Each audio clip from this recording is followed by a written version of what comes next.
Bonsoir, bienvenue dans ce nouveau numéro d'investigation qui s'intéresse aux expatriés, ceux qui choisissent de partir pour réussir. 1 700 000 Français vivent aujourd'hui à l'étranger et ils sont chaque année plus nombreux à penser que le salut est ailleurs.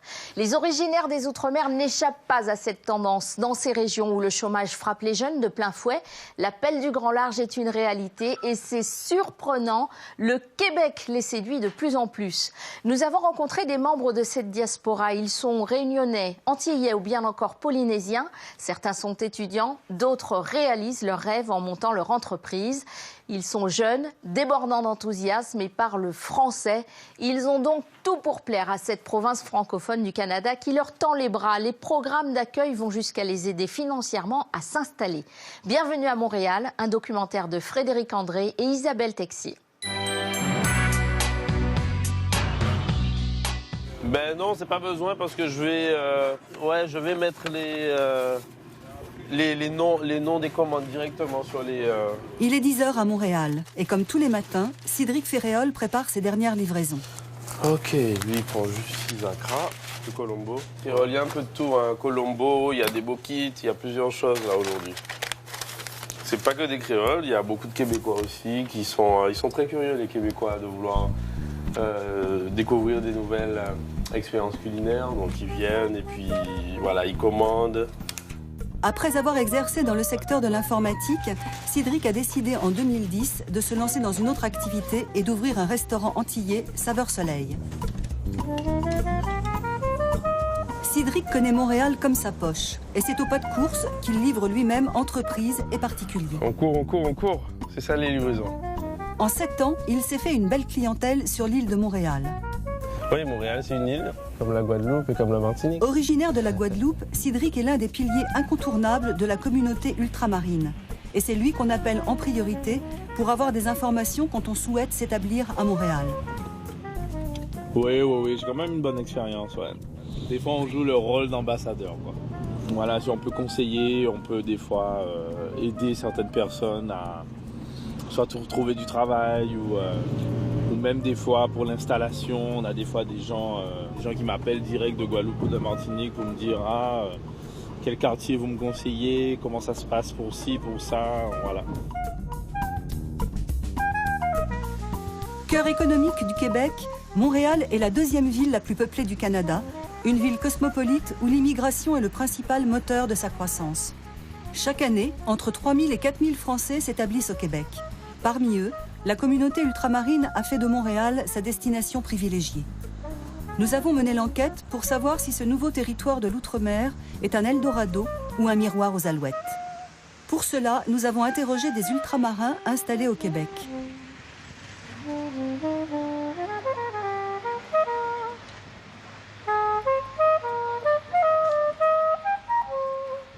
Pour sa dernière livraison de la matinée, Cédric se rend dans la famille de Sabine Montpierre et Joël Poirier.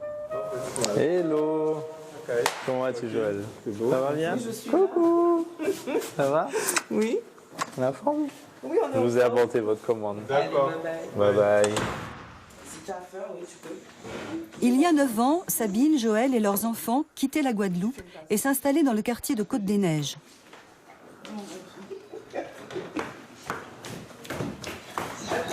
C'est bon, Coco. Fais attention, Julien. Samuel, 4 ans, est le seul des 3 enfants à être né à Montréal. Bon, Coco. Oui. Si tous se sont habitués à la vie montréalaise, Sabine a toujours du mal avec l'hiver canadien. Là, il fait tellement froid qu'on voit rien à travers la vie. Là, je fais un peu de thé de gingembre parce qu'il fait trop froid. Et puis ça me fait repenser aux Antilles aussi. On trouve de tout. Regarde, là, j'ai ma patate douce. J'ai ma banane jaune, j'ai ramené ma calebasse de Guadeloupe, donc je suis en Guadeloupe quand je suis dans ma cuisine. On mange québécois de temps en temps, oui, parce qu'il faut quand même s'intégrer et découvrir la cuisine, mais la cuisine antillaise reste notre plat principal. Mais c'est pas encore fait, on laisse bouillir, je parle de la cuisine.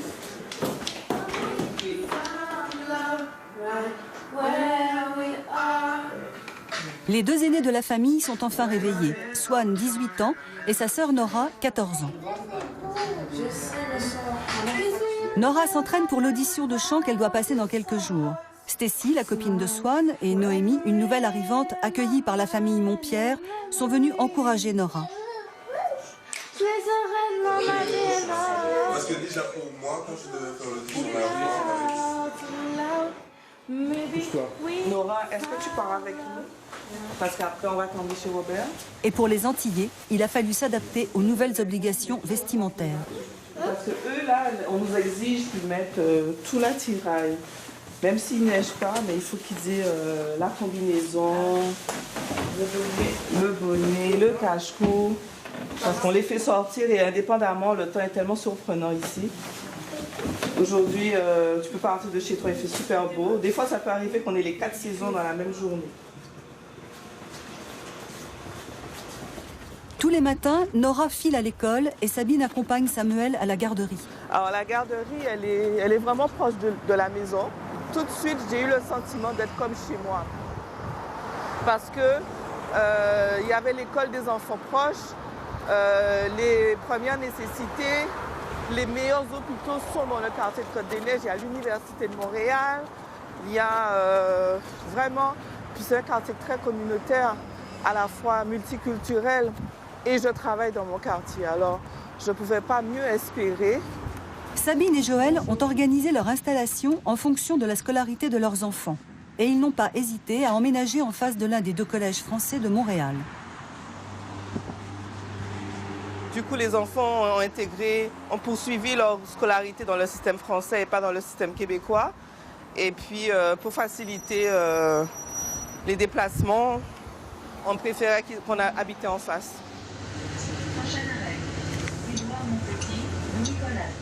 À peine quelques minutes de bus, et Sabine arrive au centre de francisation Pauline Julien. C'est dans cette école spécialisée pour les immigrants qui ne parlent ni français ni anglais que Sabine travaille depuis janvier 2016. Tu as reçu le courriel, hein? Oui. Pour l'invitation. OK. Alors, je suis Sabine Montpierre, agent de milieu. Alors, ce que je vais vous distribuer, ce sont les feuillets. Le travail de Sabine consiste à proposer aux élèves des activités variées, comme des ateliers cuisine, couture ou des ateliers sportifs. Une façon ludique de découvrir le français. C'est un projet que vous pouvez découvrir et pour améliorer votre français, améliorer votre diction, votre prononciation, votre vocabulaire et tout ça. Ce cursus n'est proposé qu'aux immigrants qui ne parlent ni anglais ni français. Ce qu'il faut savoir, c'est que nous, les francophones, on n'a pas ce programme-là qui est mis en place. La culture, elle est complètement différente. La culture bancaire n'est pas la même, le système de santé n'est pas le même, le système scolaire n'est pas pareil. Il nous faut avoir un peu d'histoire pour comprendre pourquoi il y a le Canada et il y a après le Québec. On a besoin de connaître toutes ces choses-là. S'installer à Montréal, c'était pour Sabine accepter de quitter un métier qu'elle aimait. J'ai travaillé en tant que forfaitiste en agent de voyage quand j'étais en Guadeloupe. Et quand j'ai quitté la Guadeloupe, j'étais dans ce poste-là. Par précaution, j'ai déposé un congé sabbatique. Puis si jamais ça passe pas, je retourne au pays. Puis j'ai mon poste qui m'attend. Mais finalement, les choses se sont déroulées autrement et correctement. Donc voilà. Ouais, salut Margot, ça va? Écoute, je vais être au bureau, je pense, vers 10h30, 11h. Je suis en train de terminer quelque chose à l'extérieur, une rencontre. Joël, le mari de Sabine, est coordonnateur de concertation jeunesse pour le quartier de Côte-des-Neiges. Il a fait ses études au Québec et rêvait d'y vivre. Avec Sabine, ils ont organisé leur départ de la Guadeloupe pendant 3 ans, dans le plus grand secret. On préparait nos démarches et on attendait vraiment d'avoir les papiers en main en fait, pour annoncer à la famille que finalement on avait choisi de repartir.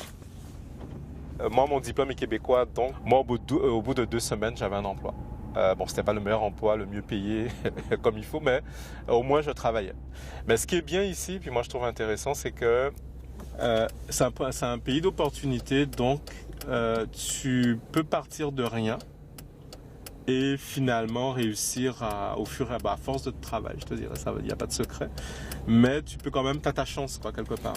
On est dans un pays où je te dirais que l'installation d'un immigrant, pour Montréal, on pourrait compter une bonne dizaine d'années. on a encore une année. Ce qui fait qu'on se sent, je te dirais, relativement à l'aise. S'intégrer, le maître mot pour les nouveaux arrivants d'outre-mer. Pas toujours facile, comme le souligne Sabine et sa directrice, Madame Faten-Philippe. S'intégrer est un travail de volonté, c'est un travail de tous les jours et c'est un travail sur soi. C'est plus qu'un travail, c'est un défi. Il faut faire face à des obstacles au quotidien. On repart à zéro parce qu'on rebâtit tout. Chez soi, on n'a pas besoin de prouver grand-chose parce qu'on vous connaît. Mais ici, on ne connaît pas qui vous êtes. Donc vous devez relever ce défi-là pour vous faire aussi votre nom, pour bâtir votre nom, votre réputation, votre honneur.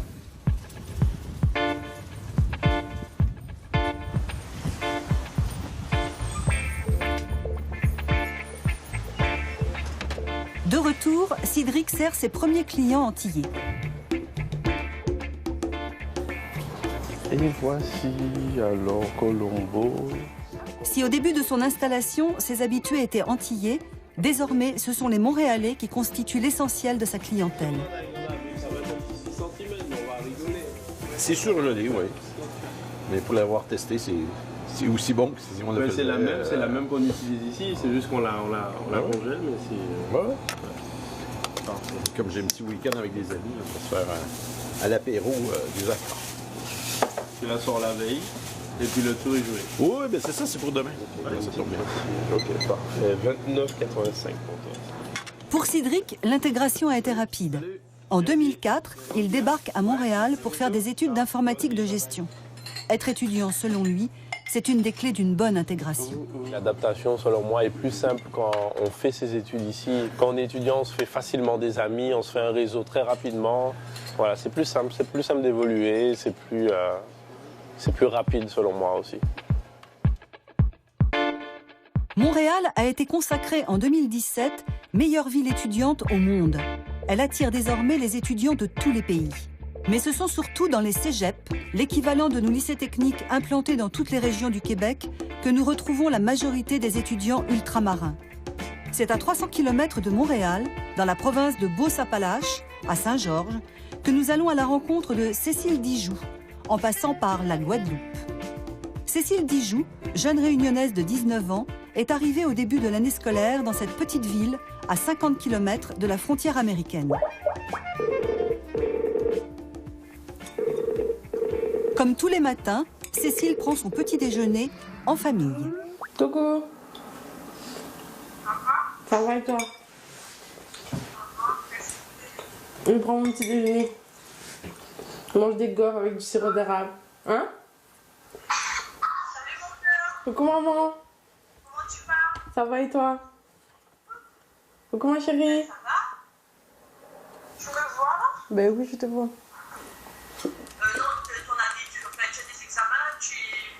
Oui, j'ai encore des examens là. Mais c'est pas en partiel ici, c'est en continu.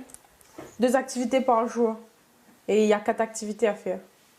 Donc imagine juste 45 minutes par activité. Ouais, oui, c'est comme une séance de classe. Ouais, c'est ça, le temps qu'on rentre, qu'on se présente, tout ça là. Internet, une condition sine qua non pour laisser Cécile partir au Canada. Oui, on a besoin de la voir, ouais. On a besoin de la voir là, cette année au moins. Parce que heureusement qu'il y a les réseaux sociaux, les Skype, les visioconférences, qu'on est en connexion quasi permanente. À La Réunion, il est 18h03, exactement. J'ai jamais changé l'heure sur mon ordinateur parce que j'aime bien toujours savoir quelle heure il est là-bas. Allez, bisous. Je t'aime. Moi aussi, je t'aime. Bisous. Je t'envoie un message tout à l'heure. Allez, bisous.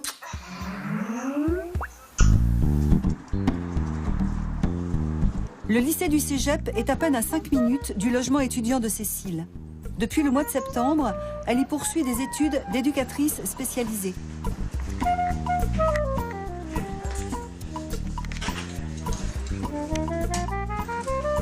À peine 5 mois qu'elle est là, et déjà Cécile est parfaitement intégrée à ses camarades québécois.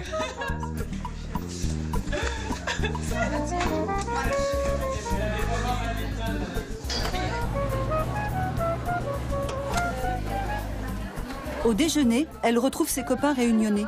Comment ça va? Ça va et vous?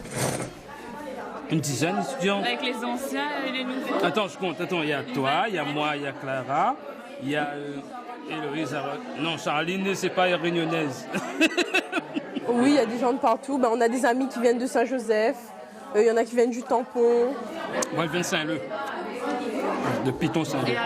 Clara Anderson, c'est plus de l'ouest, Saint-Gilles. La Possession, Saint-Gilles, Saint-Leu. Il y a une autre amie aussi qui vient de Saint-Gilles-Léo, Saint-Denis.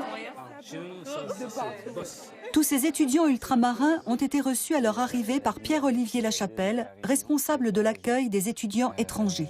L'entente veut que les étudiants de l'île de la Réunion reçoivent des bourses pour venir étudier dans un programme technique, donc un programme de 3 ans, dans le but d'apprendre un nouveau métier et éventuellement la possibilité aussi de s'établir au Québec, au Canada. Un papier? Oui. Genre on met tous les... Étudier dans le système québécois a été un réel changement pour Cécile. Moi, j'aime bien le système ici. En fait, la proximité prof-élève, etc., je trouve qu'ils sont beaucoup plus disponibles. S'il y a quoi que ce soit, on peut aller les voir, etc. Moi, j'ai jamais vu ça personnellement. Et ensuite, en cours, c'est pas des cours où le prof il donne son cours et après il part, il s'en fout un peu de vous. C'est pas ça. Ça discute. Ah ouais, je suis payée toutes les semaines, oui. Ah, c'est la semaine. Donc, x4 par mois. Je reçois une bourse de la région Réunion, 700 € par mois. Et quand on est arrivé, le premier mois, on a reçu 800 € de plus comme prime d'installation, en fait. Moi, où je suis, c'est 330 $ par mois. Et c'est meublé, électricité, Internet compris. Le seul problème rencontré par Cécile, l'accent québécois. Et après, je verrai bien. C'est vrai qu'au début, en cours, c'était galère. Hein. Ouais. Pour comprendre, il y a des mots qu'on ne comprenait pas du tout en cours. Hein. On les demandait de répéter, etc. Mais maintenant, ça va. Il y a une adaptation. Oui, voilà. Au bout de 2 mois, 3 mois, c'était bon après. Ouais, on comprend tout maintenant. L'installation de Cécile a été facilitée par la région de la Réunion, mais surtout par le Québec, pour qui ces étudiants francophones sont une denrée rare qu'il faut particulièrement soigner. Ces jeunes-là ont une chance de venir dans un marché où le plein emploi règne dans plusieurs secteurs d'activité. C'est une façon un peu de redonner, surtout aux régions du Québec, une possibilité de trouver de la main-d'œuvre qualifiée. On a décidé de vraiment mettre un système d'accueil personnalisé parce qu'ils peuvent réussir leurs études, mais s'ils ne sont pas intégrés, ils ne seront pas bien. S'ils ne sont pas bien, après leurs études, ils vont quitter le Canada. Puis nous autres, notre but, c'est vraiment que ces étudiants-là trouvent un nouveau chez soi puis soient bien ici au Québec. Oui, là, je suis qu'avec des Québécois, oui, à part Mathilde qui vient de France. Tout le reste, c'est des Québécois, ouais, de ma classe.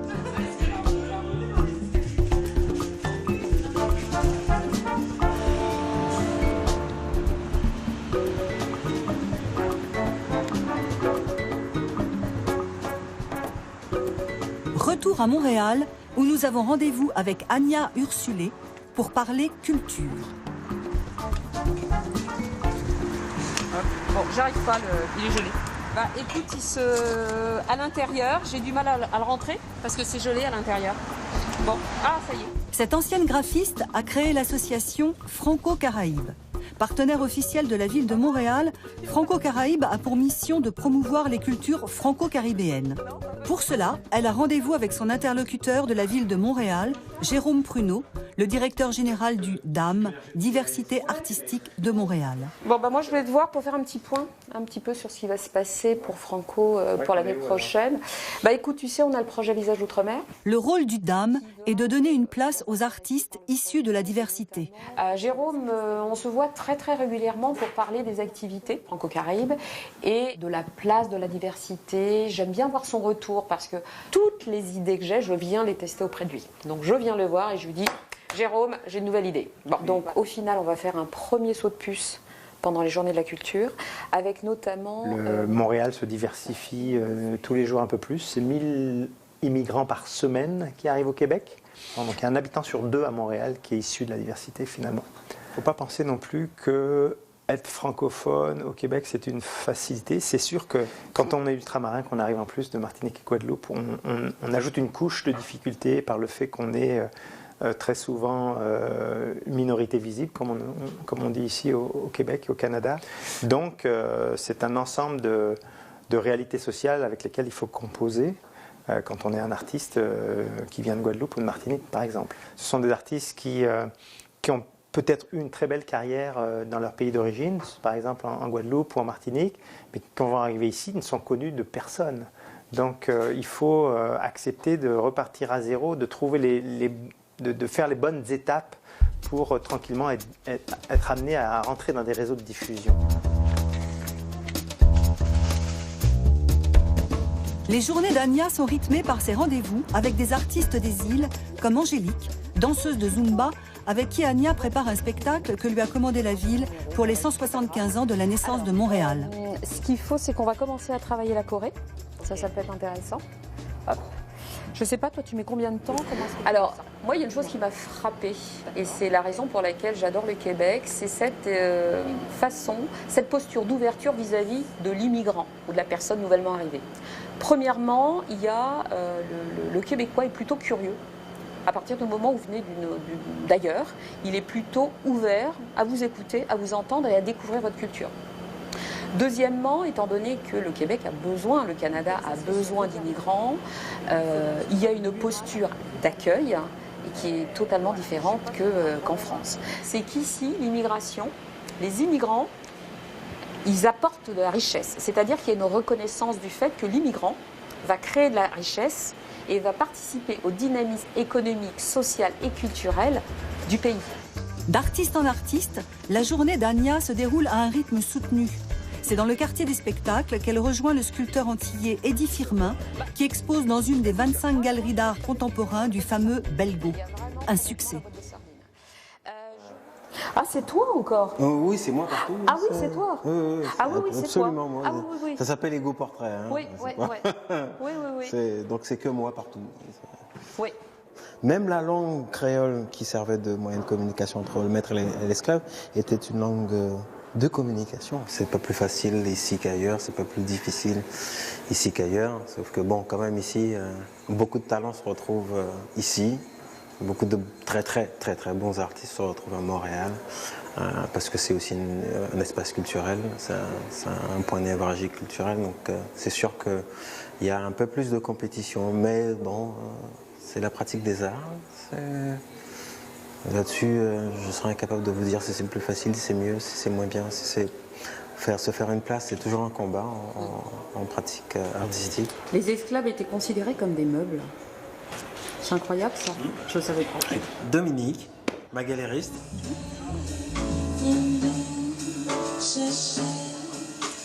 Pour finir sa journée, Ania va écouter la chanteuse guadeloupéenne Malika Tyrolien, qui est là depuis 15 ans et qui chante essentiellement en créole. Elle est désormais une figure reconnue de la scène jazz de Montréal.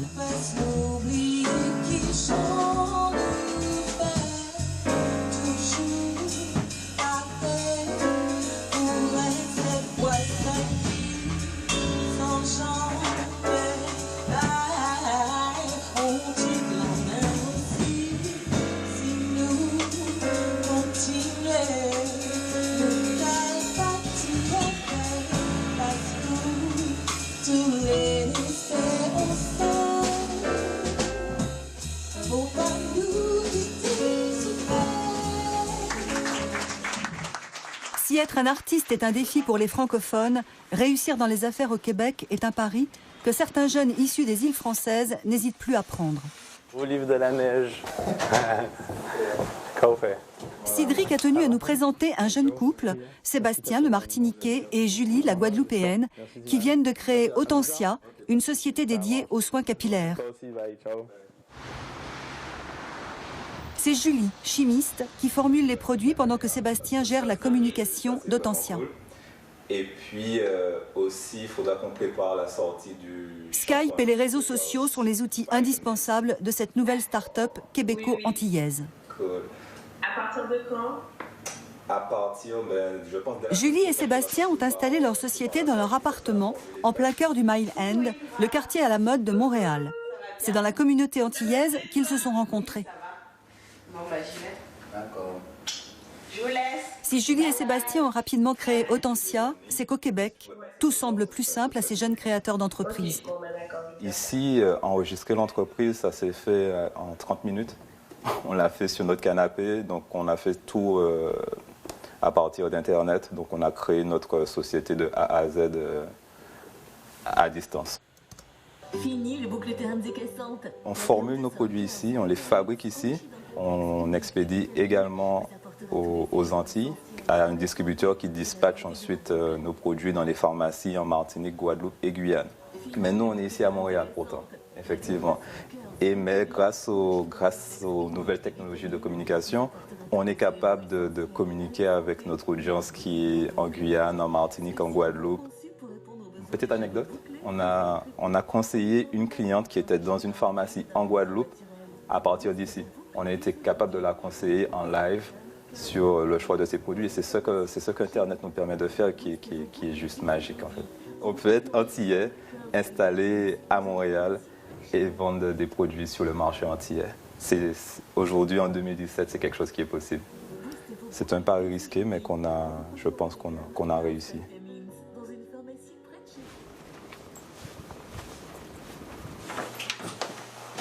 Pour la fabrication de ces produits, Julie a accepté l'aide de Mélissa, la patronne de Zora Biocosmétiques, pour qui elle formule des crèmes. Quand Julie a développé sa marque, Mélissa a mis son laboratoire à sa disposition. Bonjour. Ça va bien? Cet échange de bons procédés fait partie du réseautage qui semble être une des clés de la réussite à Montréal. Vous avez commencé à peser pratiquement tout? Il y a une belle énergie, les nouveaux arrivants. Ils veulent travailler, ils veulent créer, ils veulent concevoir, ils veulent développer et c'est fabuleux de voir ça. Mais au Québec, je vous dirais que c'est une des provinces qui pousse le plus l'entrepreneuriat. Et surtout quand on est immigrant, parce que quand on est immigrant, on a encore plus de fonds du gouvernement pour nous aider à faire du développement d'affaires. Par exemple, le gouvernement peut vous octroyer une subvention, une bourse annuelle pour vous aider à vous lancer à 100 % dans votre entreprise. Ensuite de ça, vous pouvez embaucher vos premiers employés à 50 % de leur salaire. Le gouvernement vous rembourse la moitié de son salaire 6. Donc, c'est vraiment des supports financiers qui sont incroyables pour nous aider à démarrer en entrepreneuriat. Des atouts qui expliquent aussi le succès immédiat d'Autentia. Pourtant, tout n'est pas rose pour Julie, qui après 7 ans de vie montréalaise, commence à regretter le soleil des Antilles.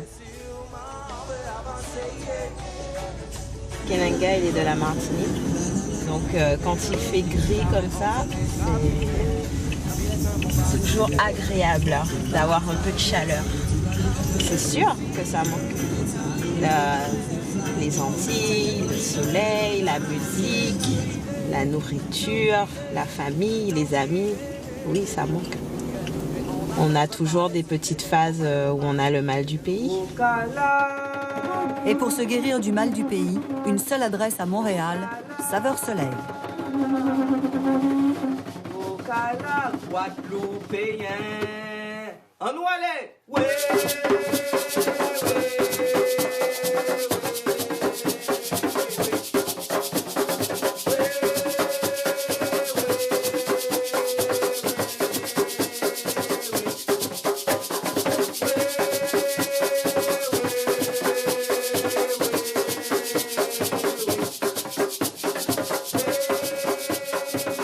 Dimanche après-midi, séance de Boca pour Sabine Montpierre et ses amis. Une bonne occasion pour remettre un peu d'Antilles dans les rues froides de Montréal.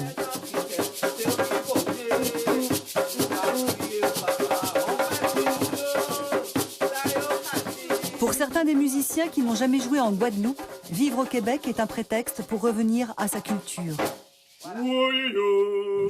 Voilà, parce que je ne vais pas le faire non plus. Je veux aller dans ma tonalité. Parce que si je le fais trop. Les retrouvailles se font essentiellement ici à Saveur Soleil. C'est comme on dit en Guadeloupe, en créole chez nous, Saveur Soleil, c'est le bic.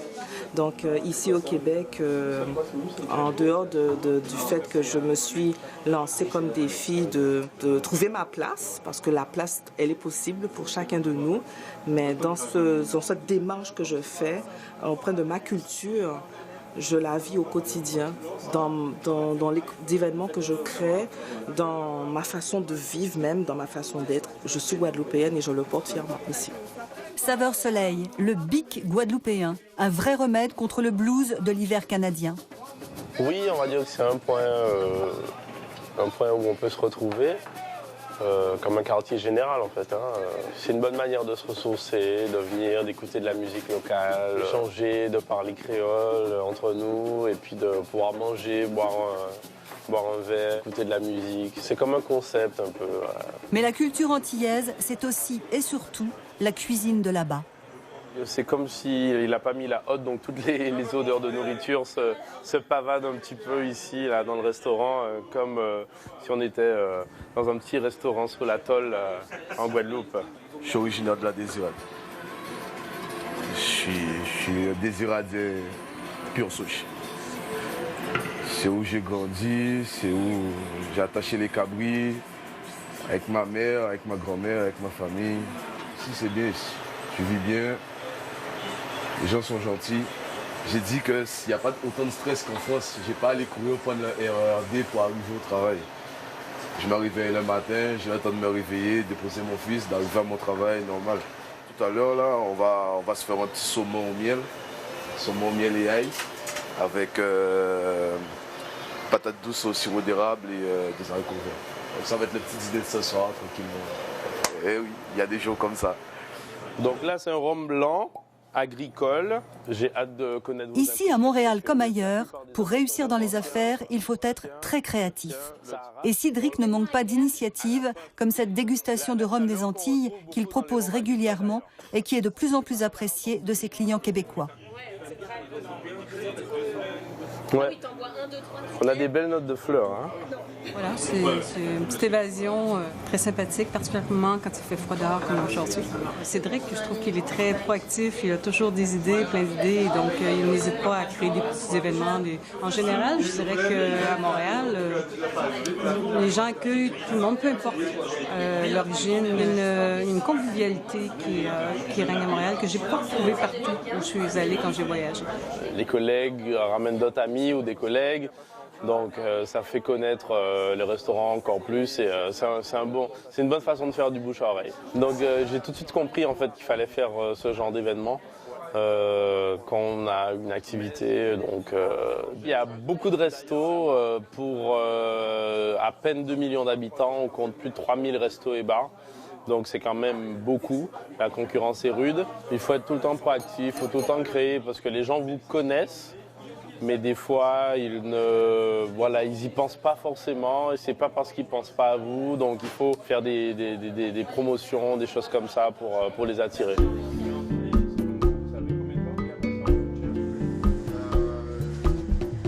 Être proactif, comme on dit à Montréal, c'est aussi le credo de Julie et Sébastien. Il faut toujours être actif, il faut toujours chercher à se faire connaître, à agrandir sa clientèle. C'est un marché qui est très très concurrentiel. Donc si on ne fait pas sa place, c'est très facile de tomber dans l'oubli en fait.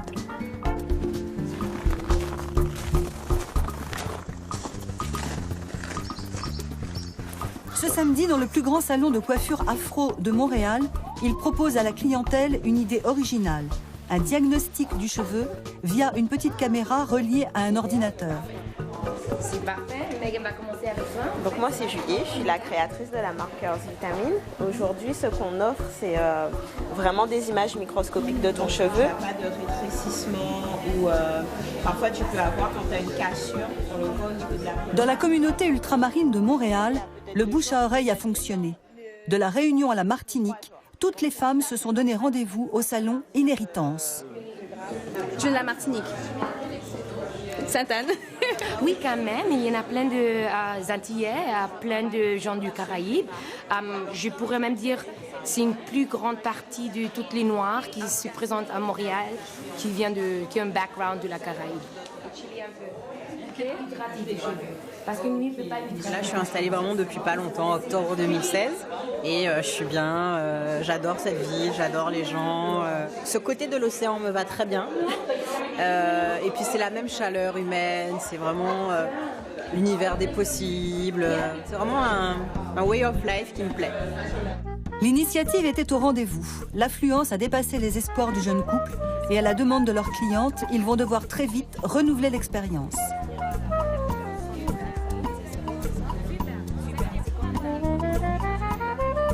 S'installer, étudier, partager sa culture, réussir. Tout peut être possible si l'arrivée au Québec se passe bien. Noémie, la nouvelle arrivante, en fait aujourd'hui l'apprentissage. Swan et sa copine Stacy lui font découvrir Montréal.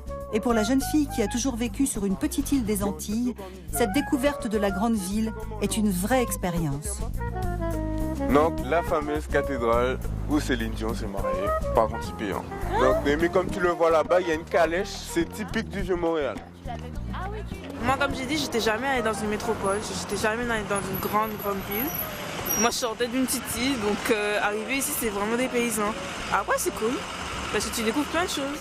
C'est vrai que moi, des fois, j'ai toujours le regard comme si j'étais un enfant, parce que je lève les yeux au ciel, je regarde les bâtiments, je pose toujours des questions pour savoir c'est quoi ça, c'est quoi ci. Même le dimanche, il y a de la vie ici. Alors qu'en Guadeloupe, des fois, le dimanche, il y a des endroits qui sont fermés, donc tu restes à la maison, quoi. Donc au final, monsieur le guide, on fait quoi? Mais au final, je pense que nous allons rentrer parce qu'il fait un petit peu froid. Mais tout n'est pas évident pour les jeunes arrivants. Heureusement pour Noémie, Sabine l'aide dans ses démarches. Aujourd'hui, elle l'emmène demander sa carte NAS, l'équivalent de la carte de sécurité sociale. C'est sûr que quand je suis au courant qu'il y a un jeune qui arrive, je suis une maman. Hein. Donc je me dois pour moi m'assurer que ce jeune arrive et s'installe dans des bonnes conditions. C'est jamais toujours évident d'avoir son gamin qui s'en va pour un autre pays qu'il ne connaît pas. Alors quand ces enfants-là arrivent, c'est toujours pas évident là.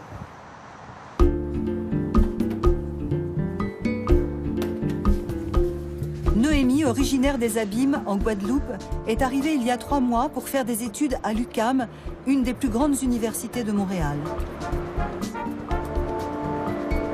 Donc bienvenue à Berry-UQAM.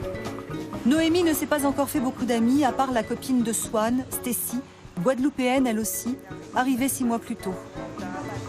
Les premiers jours, c'est très euphorisant en fait. Tu veux tout voir, tu veux tout découvrir, tu es en mode « Oh, je suis dans la grande ville, oui !»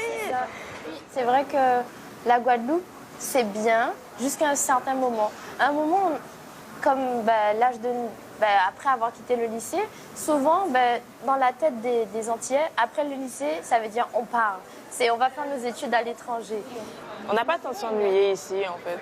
T'as vraiment pas le temps. Des fois, en Guadeloupe, t'avais rien à faire. C'est pas méchant, mais c'est juste que des fois, tu savais pas quoi faire parce que tu as déjà presque tout fait. Aller au cinéma, voir tes amis, aller manger dans tel endroit, aller à la plage, aller à la rivière. Des fois, tu peux même faire de tout en une journée avec tes potes.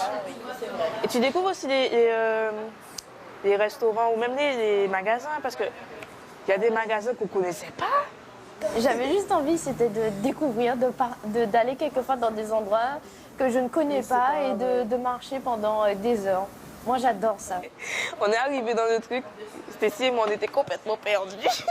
Et après, on s'est rendu compte qu'on était dans une partie anglophone, parce que les gens ne nous parlaient qu'en anglais. Et on s'est dit, bon, ok, donc il y a des quartiers anglais, il faut qu'on retienne ça. J'ai vu peut-être même pas encore la moitié, peut-être le quart. Donc je me dis déjà, bien me familiariser avec Montréal et puis finir mes études. Et quand j'aurai fini mes études, pourquoi pas partir après. Il y a tellement d'opportunités, je trouve, quand même. On est bien situé. On est à quelques heures de New York, on est à quelques heures de Toronto. Et je trouve que vraiment Montréal, c'est une bonne destination pour les études.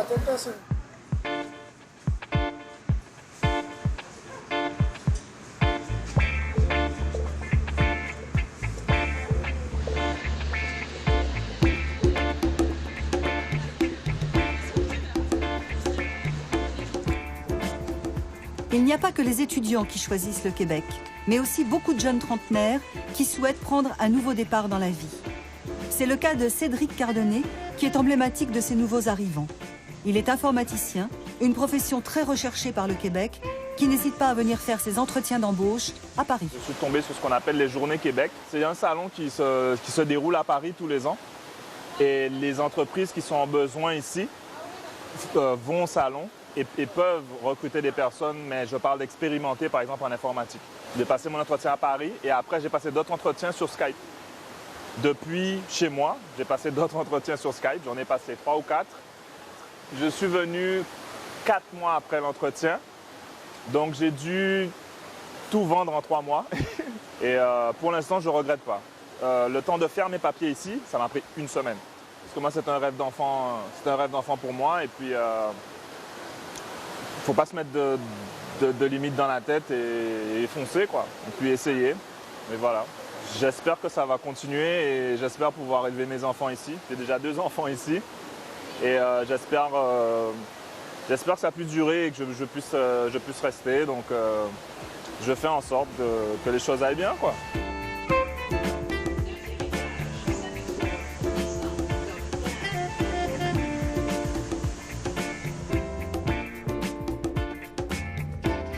S'insérer sur le marché du travail au Québec, c'est accepter d'être prêt à la reconversion. On a un rythme de travail qui est intense à Montréal. Bon, je pense que c'est un peu pour tout le Québec. On passe beaucoup de temps à travailler. Moi, c'est un peu une des raisons pour laquelle aussi j'avais choisi de quitter l'informatique. Et les reconversions professionnelles sont très courantes au Québec. Je dirais que les employeurs sont très habitués à ce que un employé trouve quelque chose qu'il considère étant mieux pour lui, mieux payé, plus d'opportunités, un avancement plus intéressant. L'employé il s'en va et puis on est relativement mobile en termes d'emploi au Québec. Si trouver un emploi n'est pas compliqué, faut-il encore le conserver dans une société ultralibérale qui n'hésite pas à licencier du jour au lendemain? C'est la mise en garde de Catherine Feuillet, consul de France à Montréal. Il y a une certaine flexibilité que l'on trouve ici, mais qui va dans les 2 sens. Alors, ils sont assez vite convaincus que ce qui est une opportunité, parce qu'on peut démarrer assez vite, peut s'arrêter également très vite. Or, ici, dans cette vie très nord-américaine, l'emploi se trouve facilement et se perd facilement. Le Québec, c'est une société américaine en français. Ce n'est pas une société française en Amérique. La différence et la nuance est vraiment importante. Nous retrouvons Ania Ursulé, dont le projet artistique Visage d'Outre-mer a commencé. Et c'est dans le nouveau quartier des Docks qu'elle a rendez-vous avec un membre connu de la communauté ultramarine, Johnny Vincent.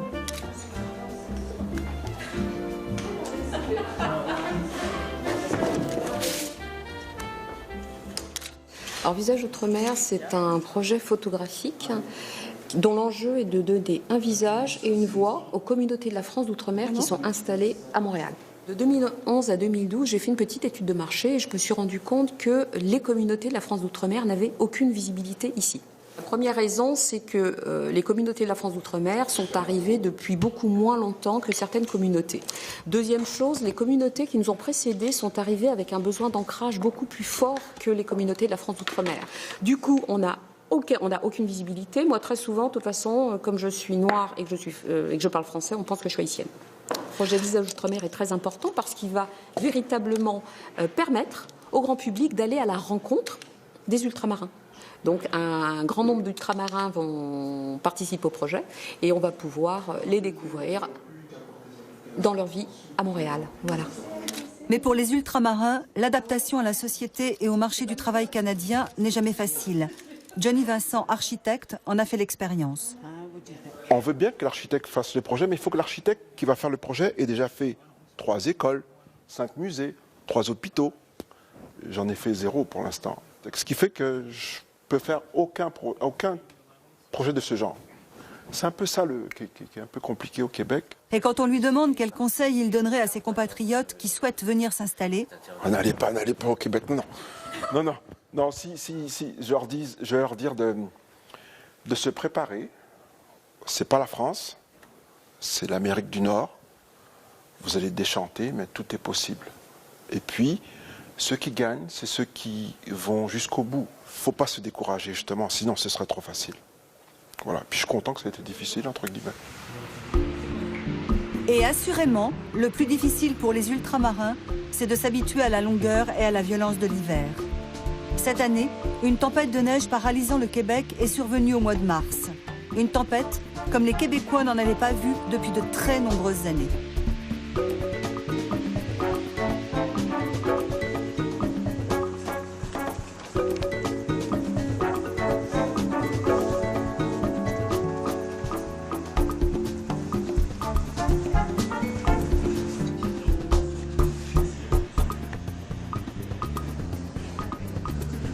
Swan, le fils de Sabine, envisage, lorsqu'il aura terminé ses études de sommelier, d'importer à Montréal des rhums rares des Antilles.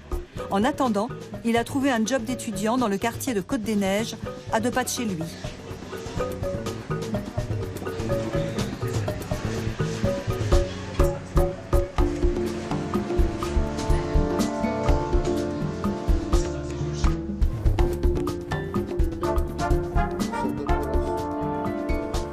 Arrivé à l'âge de 10 ans, Swan, l'enfant des îles, a de plus en plus de mal à s'accoutumer aux hivers québécois. Quand vous avez des situations, des tempêtes comme ça, moi personnellement, c'est des choses que je n'aime pas. Ce sont des choses que je ne supporte pas. Le climat agit énormément, principalement sur moi. Moi, je sais que ça a un effet. En été, je suis totalement une autre personne. C'est Swan qui est content, qui est joyeux, qui va toujours être dehors, toujours sortir. Parce que moi, j'aime marcher, j'aime être à l'extérieur. Alors qu'en hiver, je suis beaucoup plus casanier, beaucoup plus enfermé. On sent que des fois le moral n'est pas toujours là. Donc ça fait 10 ans que je suis ici et je dirais qu'en 10 ans, je m'adapte.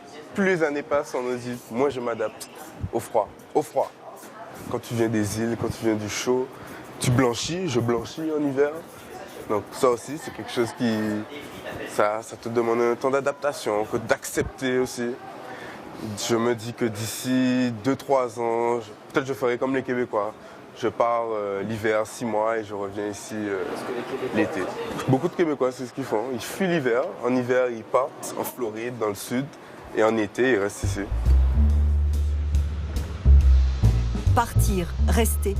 Il ne faut pas se mentir, l'hiver est une des principales causes de départ des immigrants. Si les premières années sont toujours bien vécues, le ras-le-bol de ces interminables périodes de froid finissent parfois par avoir raison de certains d'entre eux. Malheureusement, tu rentres à Tahiti. Après 8 ans, Taya, une jeune Tahitienne, a pris la décision de retourner définitivement chez elle.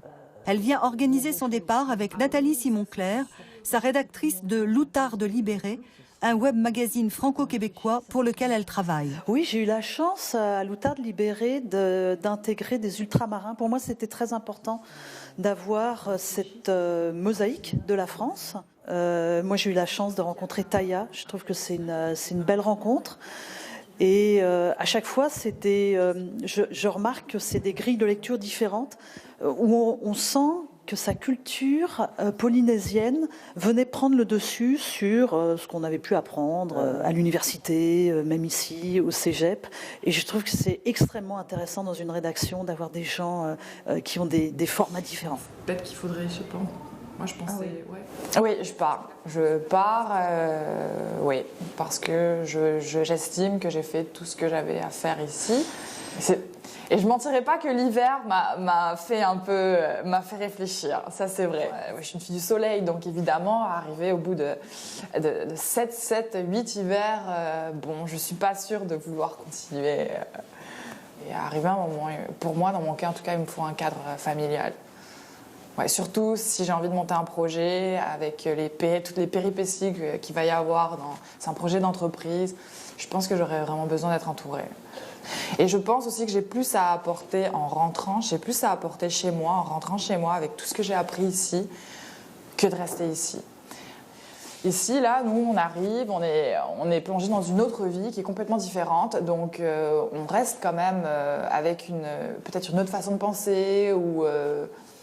Il y a quand même, je dirais pas un retard, mais c'est sûr qu'il y a des efforts plus grands, toujours plus grands à faire pour une personne qui vient de l'étranger et qui vient en plus d'une petite île et qui vient d'une culture qui est complètement éloignée du monde moderne. Donc je pense que j'ai plus à apporter en rentrant chez moi. Si je fais une comparaison entre ici à Montréal et ce que je pourrais apporter à Tahiti, je pense que le choix est vite fait. Mais repartir n'est pas la norme. La plupart des ultramarins prennent la décision d'immigrer au Québec. Ouais, on va rester ici au Québec. On va vraiment rester au Québec. On ne sait pas si on va rester à Saint-Georges, mais au Québec, c'est sûr on va rester. À La Réunion, là, je galérais. Là. J'avais que quoi, des CDD. C'est tout ce que j'avais. Je n'avais pas de CDI à La Réunion. Donc, je suis venu ici. Et je vais aller travailler ici. C'est plus facile d'avoir du travail. Là. On regarde... déjà, pour avoir un emploi, c'est quoi? Peut-être en 10 minutes, on peut avoir un emploi ici. Tu dis ça souvent. Je comprends. La vie est moins chère, même pour un logement. Là. Comme moi, là, à La Réunion, j'habitais dans un appartement, je payais 640 €. 640 € mon logement. Et là, il n'y avait pas d'électricité, il n'y avait pas d'eau, il n'y avait pas Internet, il n'y avait pas la TV, il n'y avait rien. Ici, je paye 640 $. Ça fait quoi? 400 et quelques euros, je pense. 400, 500 €. J'ai tout. Tout est compris. Il est meublé, il y a l'électricité, il y a la TV, il y a Internet, il y a l'eau, donc même chauffé. Notre vie, pour moi, notre vie maintenant, il est ici. Là. La Réunion, je vais aller en vacances.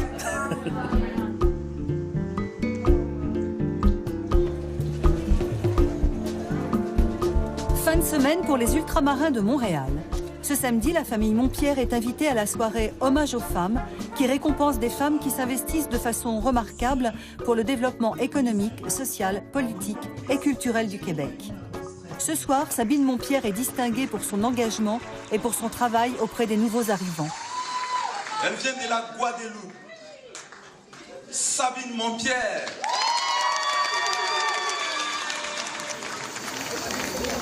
Je milite pour la valorisation du patrimoine et des traditions. Je milite pour le rapprochement des femmes des communautés créoles. Et je remercie ceux qui sont à mes côtés et qui m'apportent leur contribution. Ma famille, ma mère de Guadeloupe qui me soutient, mon partenaire de vie qui s'embarque avec moi dans les projets les plus fous. Le mandat de la femme est de transmettre. Et quand elle transmet, elle enrichit la relève. Alors, le pouvoir du féminin sacré, c'est maintenant. Plus tard, il sera trop tard. Merci. Bientôt une décennie que la famille de Sabine a immigré à Montréal.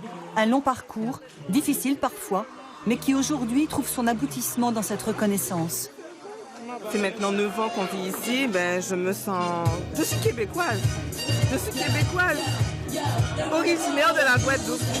Et je contribue à l'enrichissement du paysage culturel du Québec. Sabine, Joël, Cédric, Cécile, Anya, Sébastien et Julie, Noémie, Swan. Certains sont là depuis des années, d'autres viennent d'arriver. Quelques-uns d'entre eux repartiront vers leur île. Montréal n'est certainement pas un Eldorado, ni un miroir aux alouettes, mais devient pour ceux qui veulent y croire, un nouveau territoire créole. En un an, le nombre de Français partis s'installer au Canada a fait un bond de 10%. Le pays entend conforter sa politique migratoire. Son objectif, 1 million de nouveaux résidents d'ici 2020. Terre d'immigration malgré elle, l'île de Mayotte subit aujourd'hui une situation tout inverse. Chaque jour, des dizaines d'étrangers comoriens, pour la plupart, gagnent ce département français en toute clandestinité. À la recherche de soins médicaux ou d'une vie meilleure, ces migrants embarquent au péril de leur vie dans de frêles bateaux de pêche traditionnels, les kwassa-kwassa. Et une fois sur place, le périple de ces candidats à l'exil est loin d'être fini. Ils doivent se battre pour subsister et tout faire pour ne pas être reconduits à la frontière. Car hier encore, tolérés par les Mahorais, ces clandestins toujours plus nombreux sont aujourd'hui victimes d'opérations massives d'expulsion menées par des citoyens français. Une situation explosive. Confrontation à Mayotte au bord de la rupture. Regardez le documentaire de Grégoire Degnaud.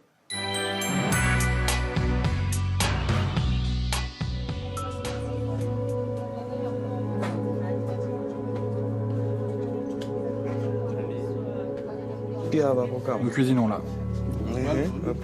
Ici même, c'est la cuisine. Tout se fait ici, dans la seule pièce que nous avons. Vous voyez, nous vivons comme cela. Et vous êtes combien à habiter ici? C'est juste nous. Vous 4? Oui. Personne ne doit savoir où nous habitons. Parce que nous n'avons pas de papier. Donc nous nous cachons, mais le plus important, c'est que nous soyons tous ensemble. Vous connaissez des gens sans papier qui arrivent à trouver du travail? Oui, j'en connais qui trouvent du travail. Mais il y a des risques aussi. Je peux aller dans la rue, trouver du travail, commencer à travailler le matin, et en fin de matinée être attrapé par les autorités, pour être renvoyé en Grande Comore.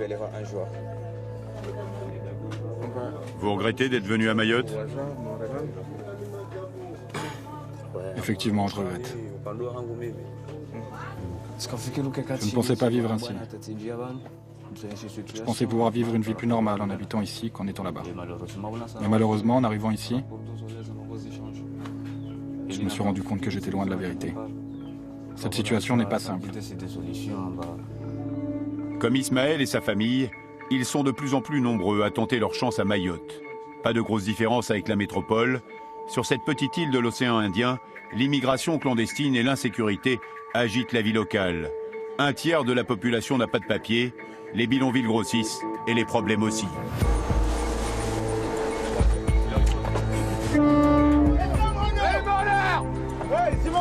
Niel, coupe ton moteur! Ils jettent les déchets par ici et ils habitent là. Les toilettes. L'État, qu'est-ce qu'il fait? C'est qu'il laisse rentrer ces gens-là massivement. Pas de contrôle, rien. C'est pas trop dur d'habiter ici avec un enfant? Non, ce n'est pas dur. C'est pas dur? Si, c'est dur de vivre avec un enfant dans cette saleté.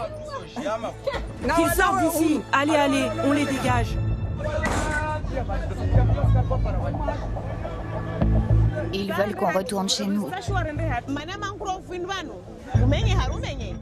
Qu'ils quittent Mayotte, qu'ils s'en aillent tous. Pièce d'identité. Quoi? Pièce d'identité. J'en ai pas. C'est parce que vous êtes là qu'ils sont gentils, mais sinon ils nous insultent.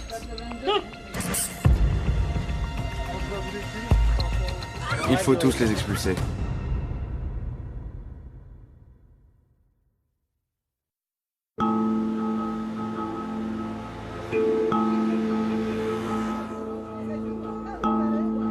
Tous ces clandestins espèrent être régularisés et quitter l'île en direction de l'Europe. Alors ils font la queue devant la préfecture, tous les jours et souvent depuis des années. On estime à plus de 60 000 le nombre de clandestins vivant à Mayotte.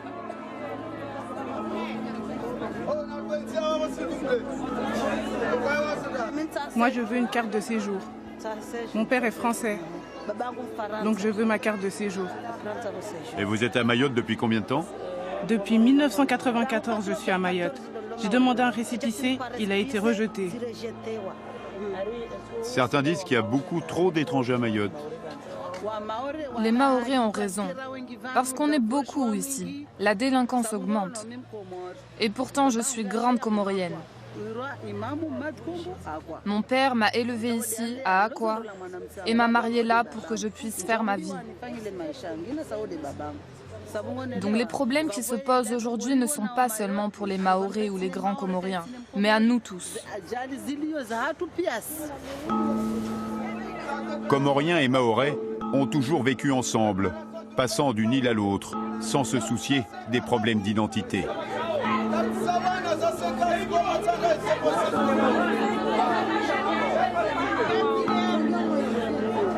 C'est pas que les gens veulent venir pour venir à Mayotte, ils viennent parce qu'il y a bien une raison qui les amène ici. Et cette raison, quand ils viennent, il est clair qu'il y a des gens à Mayotte qui les accueillent. Les Mahorais les accueillent. S'ils n'étaient pas accueillis par les Mahorais, ils ne viendraient pas.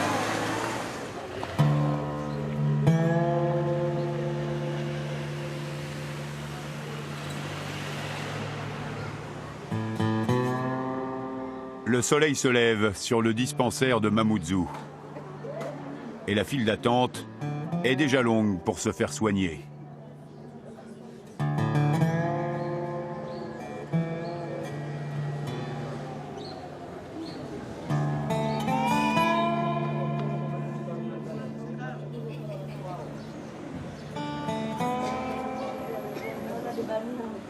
Vous êtes là depuis quelle heure? 6 heures. Depuis 5 heures du matin, parce que si je viens à 7 heures, il y aura trop de monde. Dans la foule, on ne trouve que des étrangers, avec ou sans papier. Mais il y a des règles à respecter.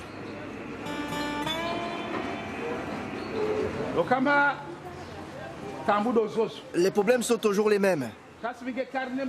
Pour la distribution des tickets, sortez vos carnets de santé et un justificatif d'identité. Vous devez me les montrer pour avoir un ticket.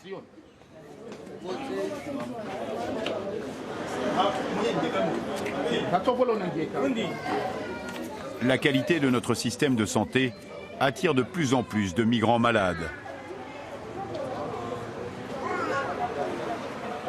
Ça fait longtemps que vous êtes ici? Oui, depuis 2014. J'ai fait un aller-retour depuis. Et en Grande Comore, il n'y a pas d'hôpitaux? Si, il y a des hôpitaux, mais ils ne sont pas comme ici. Il y a quand même une différence parce que des fois, quand tu es malade et que tu fais des analyses, tu apprends que tu dois aller te faire soigner ailleurs, comme à Madagascar ou Mayotte. Donc autant venir ici direct, qu'on se fasse analyser une fois et soigner, plutôt que d'attendre des résultats longtemps pour apprendre que tu dois quitter l'île. Derrière leur guichet, les hôtesses tentent de se faire comprendre. Sans papier en règle, il faudra payer 10 € pour une consultation. Bonjour. Hein? Bonjour. Hein? Un généraliste. La sécurité sociale. J'en ai pas. Pièce d'identité. Quoi? Pièce d'identité. J'en ai pas.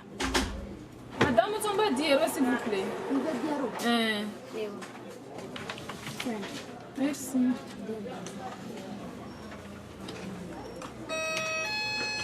Il est marié à Ojaounou. Mais regarde même pas. Madame, mademoiselle. Il est marié à Ojaounou. Une pièce d'identité. Quelle pièce d'identité? Extrait ou carte d'identité ou passeport au séjour. Je ne l'ai pas avec moi. C'est normal, après je ne peux pas. Je la porterai plus tard. C'est une faille GG. Pas la pièce d'identité, je ne peux rien faire. C'est obligatoire? Oui, je ne peux pas revendre direct au numéro. C'est difficile d'accueillir les gens ici? Ah bah oui. Bonjour.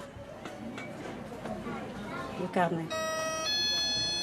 C'est pas facile de garder son calme alors? C'est pas facile du tout. 23 blancs. Et nous, quand on est là. 10 €, madame. 10 €. Après, là, c'est parce que vous êtes là qu'ils sont gentils. Mais sinon, ils nous insultent. Et pourquoi ils vous insultent? Parce qu'on leur demande de payer 10 €. Juste 10 € pour voir le médecin et voir les médicaments. On leur demande trop.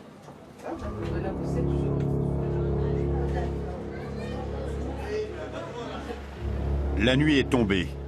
C'est le moment choisi par les passeurs pour faire entrer les clandestins. Tous les soirs, les gendarmes de la brigade nautique sont sortis. Les Kwassa-Kwassa, barques pleines de clandestins, peuvent débarquer n'importe où. Les gendarmes, mobilisés 24 heures sur 24, travaillent au radar. De temps en temps, c'est un simple pêcheur qui se fait prendre. Qu'est-ce que tu fais ici? Je pêche. Et il est où ton gilet? Hein? Sauvetage? Je l'ai oublié. Bon, tu n'es pas du tout censé être ici. D'accord. Tu es censé avoir un gilet de sauvetage. D'accord. Tu dois reprendre ta rame et rentrer. On te surveille d'où on est. Aucun problème. Tu fais attention. D'accord.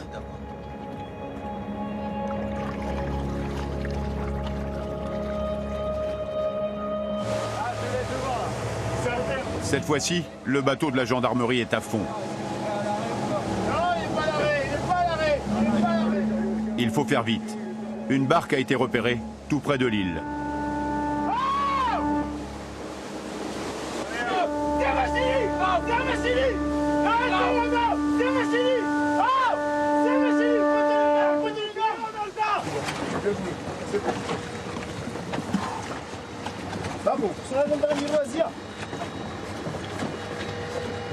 Enlève le coupe-circuit. Coupe le moteur. Coupe le moteur. Hé, toi je te rame, toi tout rouge de rame. Ok. Tiens. Ah, tout. Regarde l'appareil là. C'est bon, tout est fait. Voilà. Ok. Pose-toi à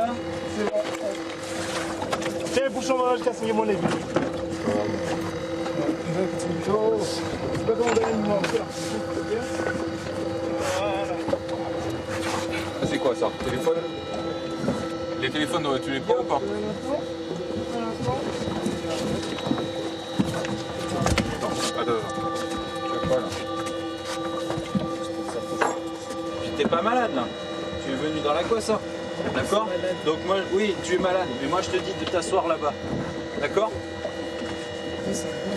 Oui, mais ça gonfle, tu vas voir le docteur après. Mais d'abord, tu t'assois. Être malade ou blessé, c'est la garantie d'être soigné. Lui a les 2 bras cassés. Il sert son dossier médical, carnet de santé et radio.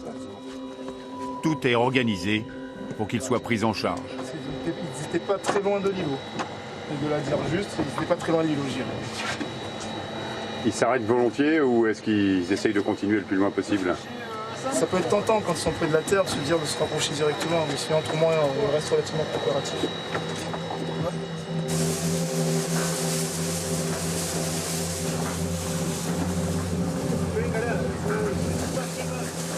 Charlie Oscar, on a 12 passagers, 10 hommes, une femme, un enfant. Direction Mamoudzou. Pour ces clandestins, le voyage est terminé. Dans quelques jours, la plupart d'entre eux seront expulsés. La patrouille, elle, continue. Les gendarmes du bord sont d'alerte 24 heures d'affilée. Un nouvel écho s'approche de l'île. Fausse alerte, ce sont des baleines.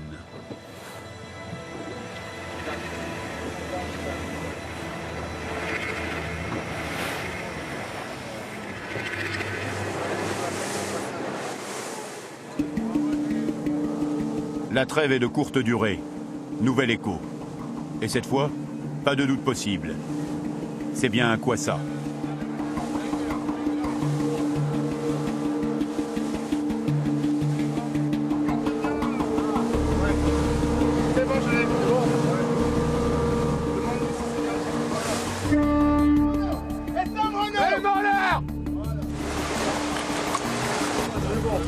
Miel, coupe ton moteur.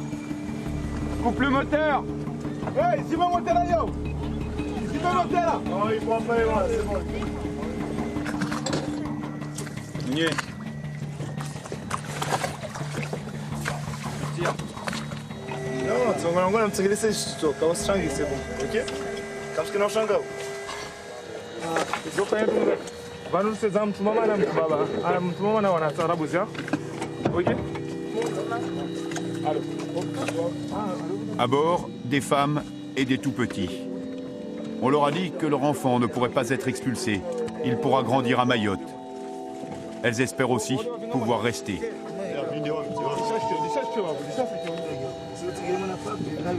Lui vient faire soigner son fils. Il a quoi à la jambe? Deux briquets. C'est tombé sur lui des briques. Assieds-toi. C'est cassé. C'est Tu vas à l'hôpital à Mamoudzou. À Mamoudzou. Parce que là-bas, ils ne pouvaient pas le soigner là-bas. C'était trop compliqué.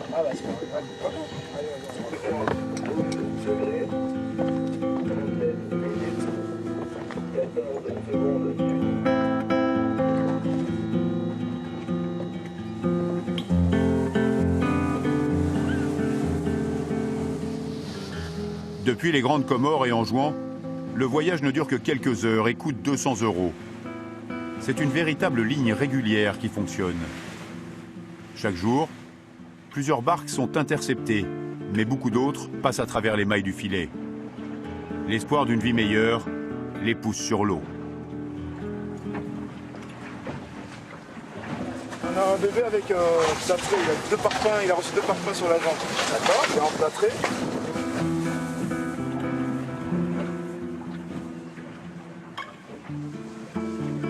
Prendre rejoindre la mer avec des enfants en bas âge et avec des conditions météo climatiques qui sont relativement très dégradées, c'est prendre énormément de risques. Est-ce qu'au final, prendre des risques comme ça vaut la peine d'effectuer la traversée?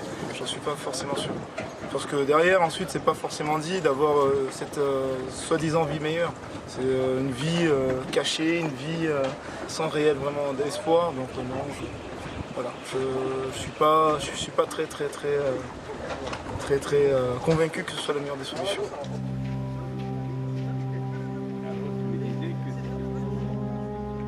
Ces gens-là ne sont pas contents.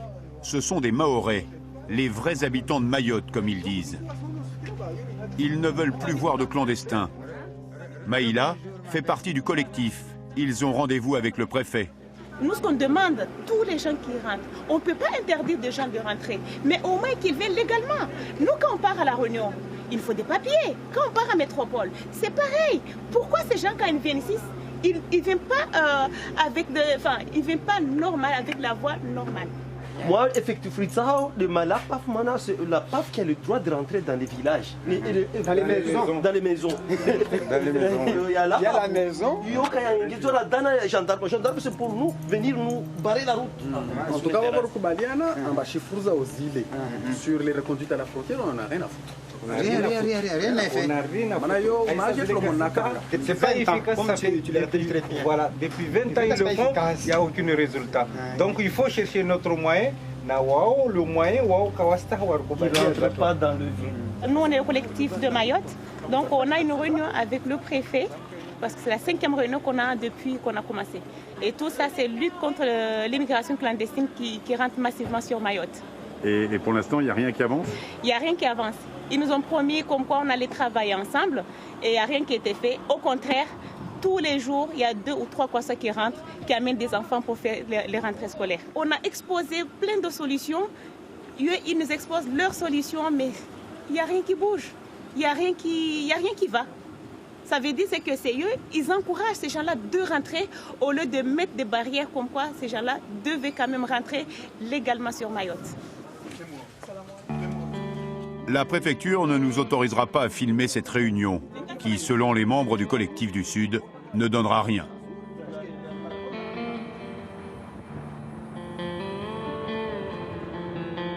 Du coup, Maïla a décidé de nous montrer tout ce qui ne va pas. Elle se sent abandonnée par la France. Première destination, un marché clandestin qui se tient à marée basse, à l'entrée de la capitale.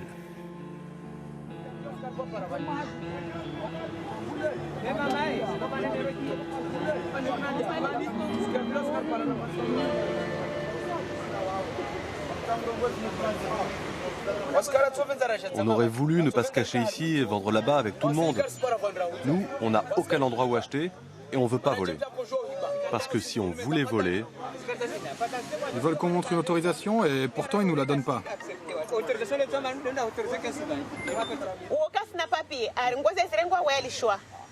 Non, ils prennent tout. La marchandise et le sans-papier.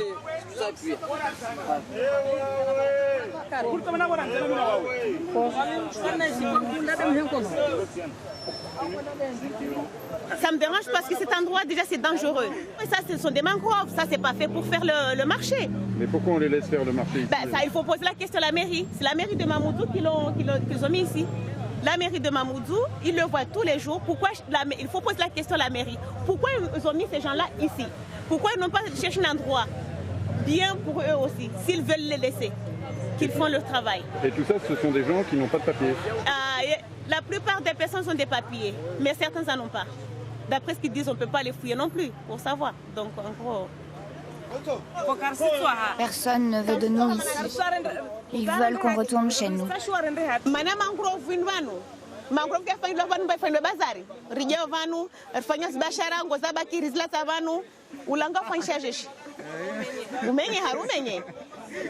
Donc voilà.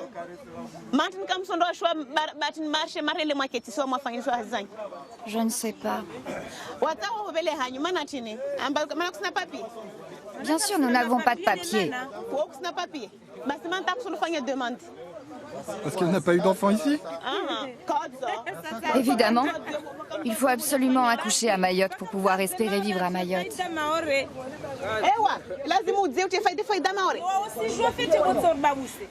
Vous êtes de quelle origine d'abord? Une simple citoyenne? Tout simple. Tout simple. Ou un petit politicien, ou un Ah, ok.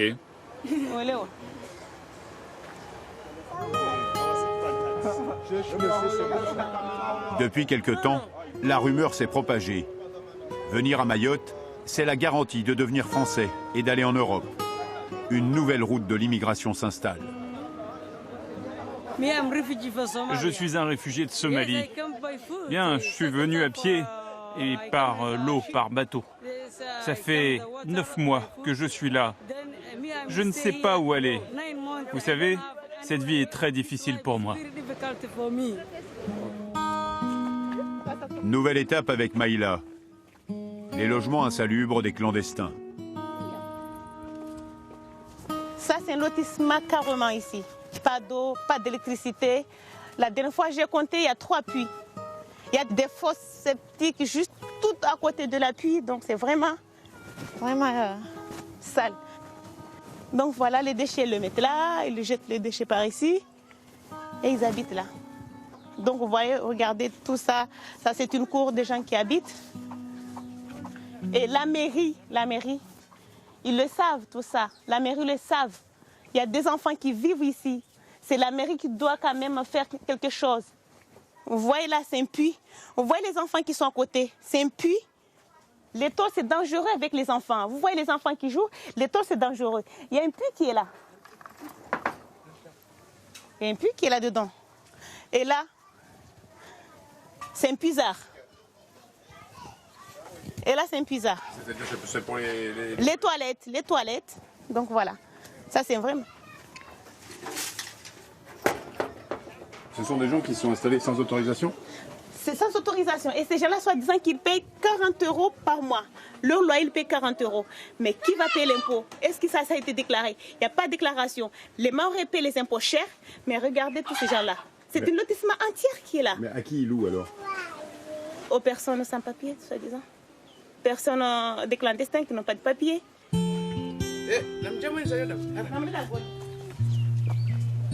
Tout ça, on en a marre, on ne veut plus voir ça.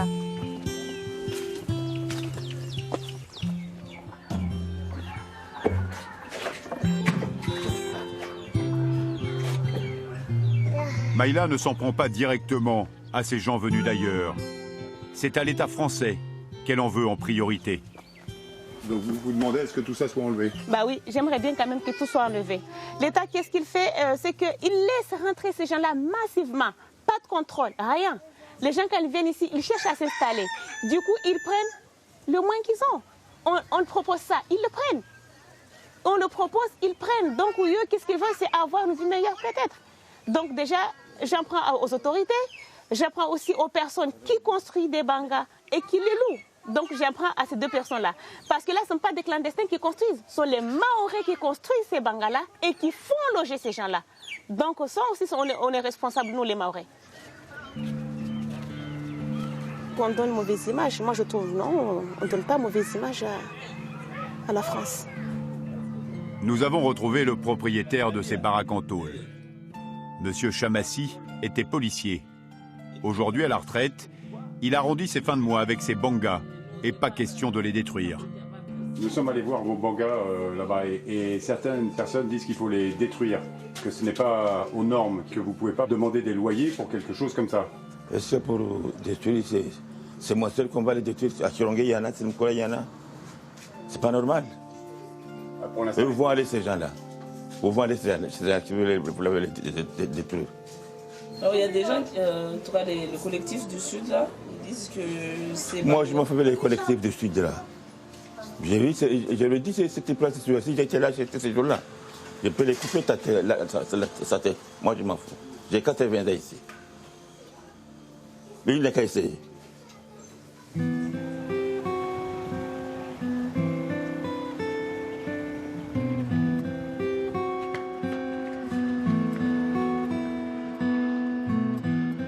Madame Batrolo vit une toute autre situation.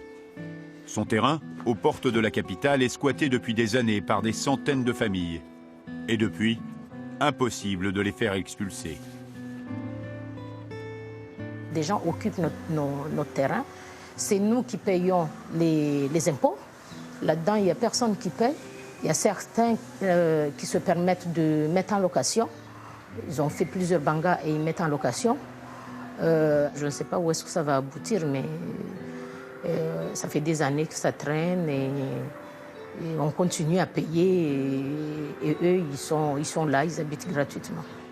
Ça, c'est les décisions du tribunal disant que ces gens-là, en fait, doivent quitter le terrain.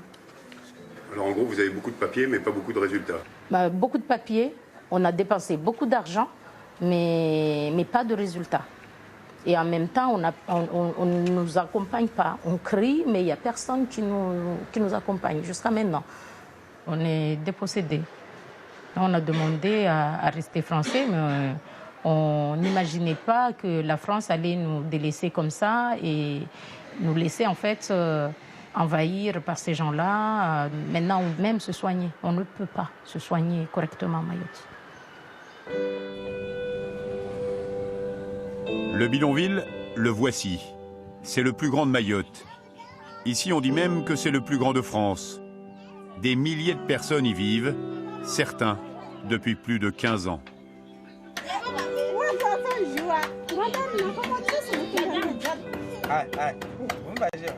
C'est pas trop dur d'habiter ici avec un enfant?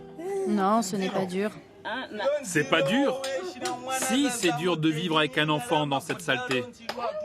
Elle a perdu la tête. La vie ici à Mayotte est trop dure parce qu'au moment même où on parle, on veut nous chasser de notre maison. Si on nous chasse d'ici, on ne pourra rien y faire. Et on n'a aucun endroit où aller, à part retourner chez nous et vivre durement. Parce que quand on va là-bas, il n'y a que des difficultés. Parce que s'il y avait de quoi faire là-bas, nous n'aurions jamais pris le risque de venir jusqu'ici. Mais c'est à cause des difficultés à vivre là-bas que nous sommes venus ici. Et lorsqu'on vient ici, on nous chasse aussi. Donc plus rien n'a d'intérêt.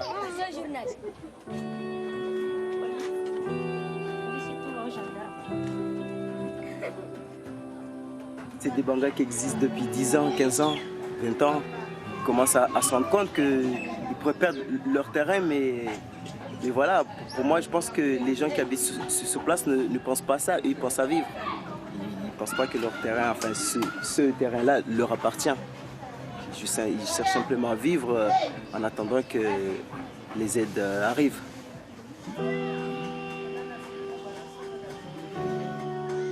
J'étais à l'école quand même, j'étais scolarisé jusqu'au bac. J'ai fait mon bac il y a 5 ans et puis voilà, je suis là quoi. J'ai pas de papier, j'ai rien. Je fais que dormir et me lever quoi. Donc c'est difficile parce que quand la France a envie d'aider ceux qui viennent à Mayotte, comme tous les étrangers qui vont en France, je pense qu'il y a un blocage au niveau des Mahorais, puisque ce sont eux qui sont dans les bureaux et qui ne veulent pas accepter cette réalité qui fait que la France est un pays d'accueil, un pays d'aide, qui fait que tout le monde doit avoir sa liberté et voilà.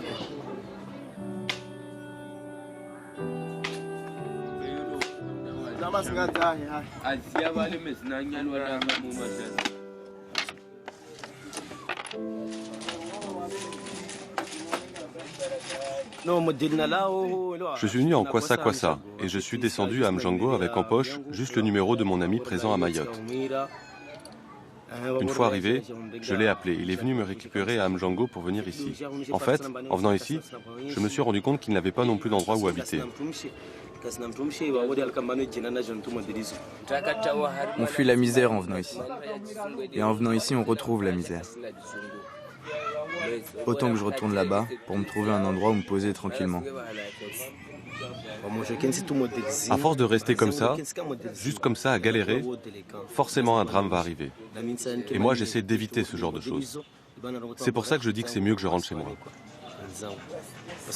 Parce que j'ai pas envie de rester là, qu'on entende que j'ai poignardé quelqu'un ou que j'ai volé quelque chose, tu vois.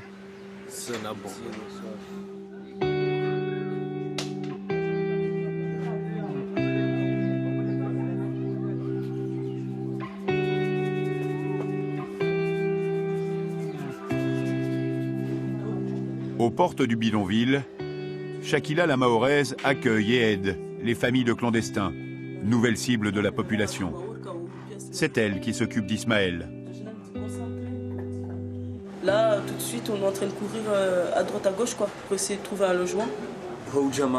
On n'a pas de documents nous permettant de circuler.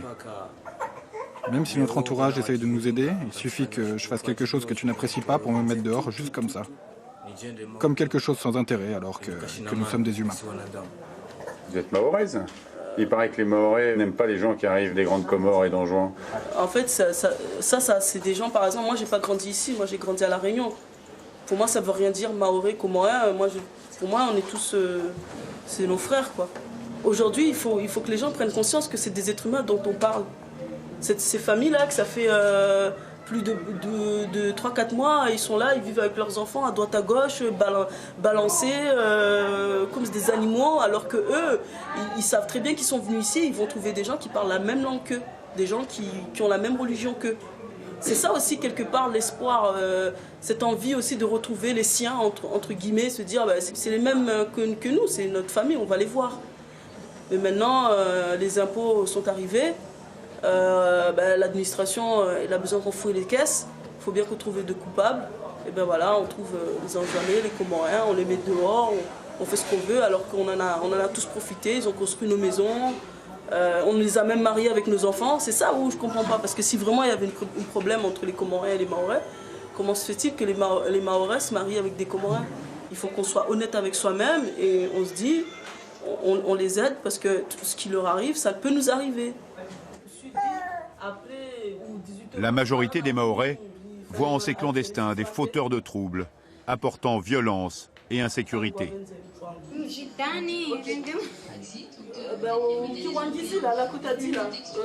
Pour éviter cet amalgame et pacifier la situation, les gendarmes patrouillent le plus souvent possible.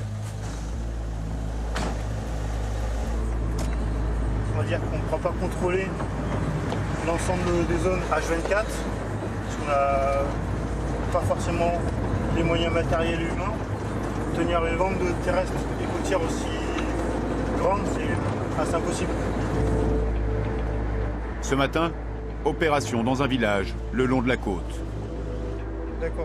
Régulièrement, des passeurs déposent leurs passagers sur la plage. À tout à l'heure. Donc changement, c'est les gars, petit changement. Apparemment, il n'y a pas de bateau, il n'y aura pas de poisson. En bas, par contre, c'est au niveau du marché. Il y a énormément de personnes. Tenter un effet de surprise pour arrêter le maximum de monde. Il va falloir faire un peu de sport, parce que je crois qu'on est de l'autre côté de la plage.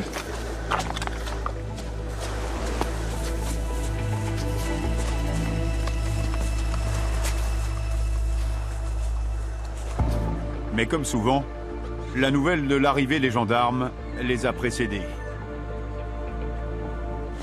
C'est petit bonheur à la chance. Ouais, le problème c'est qu'avec les bangas, on ne veut pas y aller, donc ils seront vite à l'intérieur. Pourquoi vous ne pouvez pas y aller? Parce que c'est considéré comme un domicile, et si nous le pénétrons, ce sera une violation de domicile. Et du coup là, c'est nous qui sommes passibles de sanctions pénales. Et ils connaissent bien la loi ici? Ils l'appliquent bien, oui. Et bon, comme je l'ai dit tout à l'heure, on rebasculera sur du contrôle routier. On verra, en espérant que la pêche s'améliore. Voilà.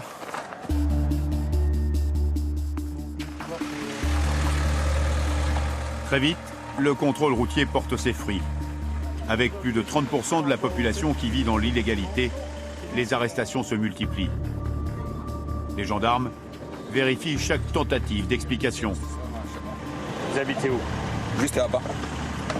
C'est où? Ici, à Nyambanao? Oui, ici, à Nyambanao. C'est non, c'est ma captation. Tu vas aller voir? Ouais. Arrête. On a carte acheté. C'est chaud. C'est chaud? Ouais, c'est chaud. On va aller voir. On va quand même vérifier. Ouais.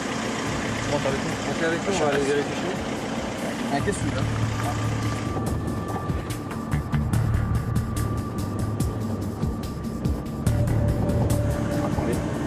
On s'arrête ici? On s'arrête ici. Là.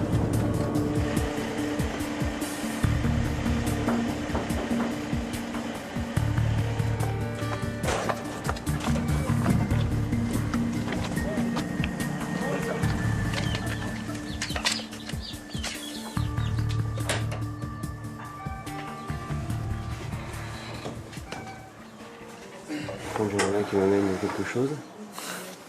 Monsieur. Ouais, c'est bon. J'arrive. Le signe qu'il a donné à l'enfant. Ouais. Les documents, c'est où ils sont, hein, ça prend pas une plombe. Hein. Il trouve pas ses papiers? Il trouve pas ses papiers. Je pense qu'il va nous sortir des documents des enfants, des actes de naissance, des pièces d'identité de ses enfants, je pense. La plupart, c'est comme ça. Voilà. C'est vrai que les enfants sont légalisés, mais pas lui. Pas lui, là. Tout à fait. Quoi. Bonjour. Bonjour, madame. C'est le fils de mon époux. Je ne sais pas. Ah, là. Vous trouvez pas? Non, je veux prendre. Hein? Ah non, c'est bon. Ah non, on va pas faire tout le village. Hein. On va faire les vérifications dans les locaux de la brigade. Pour votre sécurité, on va vous mettre les mains entravées devant.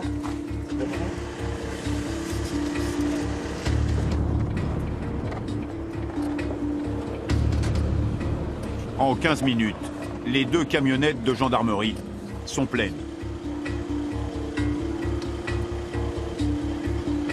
Tout ça, c'est des gens que vous avez déjà interpellés? Aucun n'a de papier? Le chef du village est satisfait. Il faut venir expulser, venir travailler. Parce qu'il y en a beaucoup. Non, il veut pas, il y a trop, c'est envahi, il veut pas trop de monde dans le village.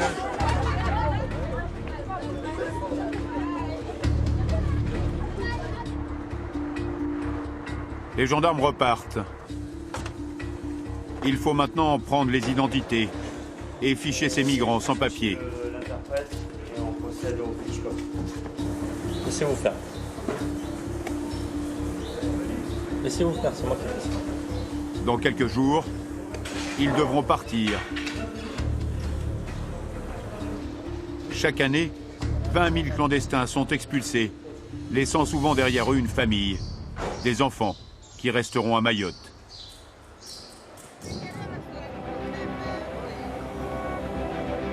Actuellement, on compte plusieurs milliers d'enfants vivant sans leurs parents, livrés à eux-mêmes, accentuant ainsi le sentiment d'insécurité. C'est le cas d'Ibrahim et ses copains qui zonent dans le centre-ville.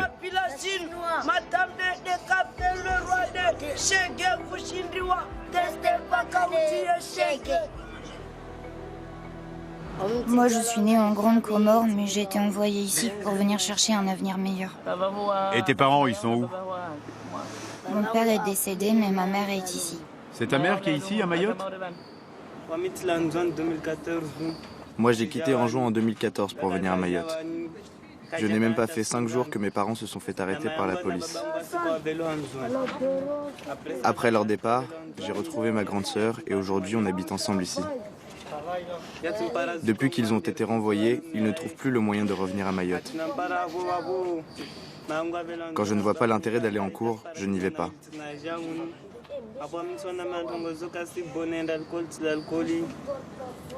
Si je trouve quelque chose à manger, c'est tant mieux. Et si je ne trouve pas, je fais sans. Et quand je retourne à l'école, après les cours, je retrouve mes amis. Quand je me lève le matin, je pense à mes parents quand ils étaient ici, avant d'être renvoyés par les autorités. Depuis 2014 que ma mère n'est plus ici, et je ne l'ai pas revue.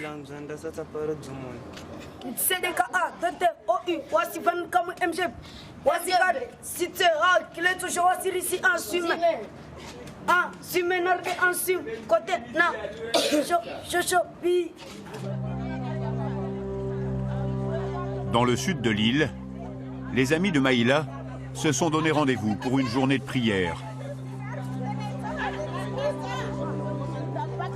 Un imam est spécialement venu bénir la nourriture. Cette manifestation n'a qu'un but, dénoncer l'arrivée massive de clandestins.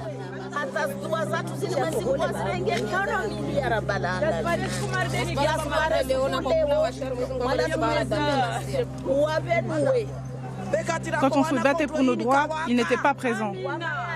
J'ai une tante, Zakia, personne ne la connaît. Et pourtant, elle s'est battue et a perdu la vie juste pour Mayotte. Ces personnes-là n'ont pas honte de ce qu'elles font. Si c'était le cas, elles ne viendraient pas ici. Qu'ils quittent Mayotte, qu'ils s'en aillent tous.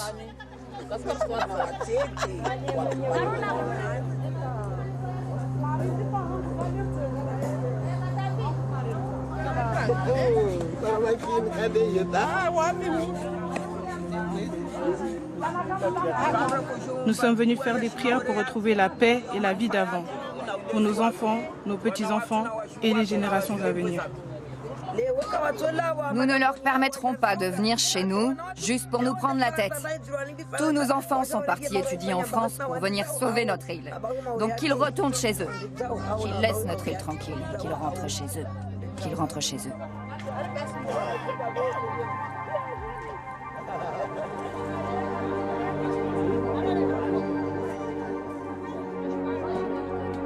La tension monte lorsque les femmes découvrent que quelqu'un est venu leur jeter un sort.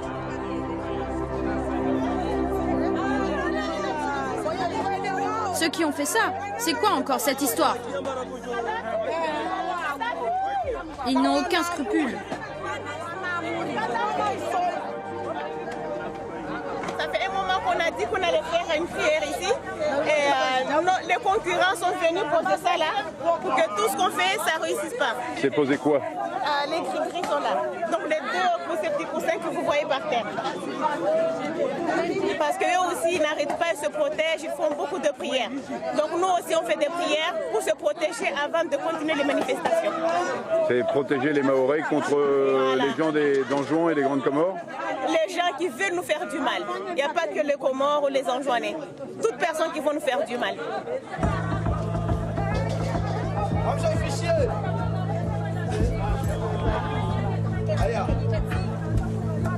À chaque rassemblement, les membres du collectif du Sud affichent clairement leurs couleurs.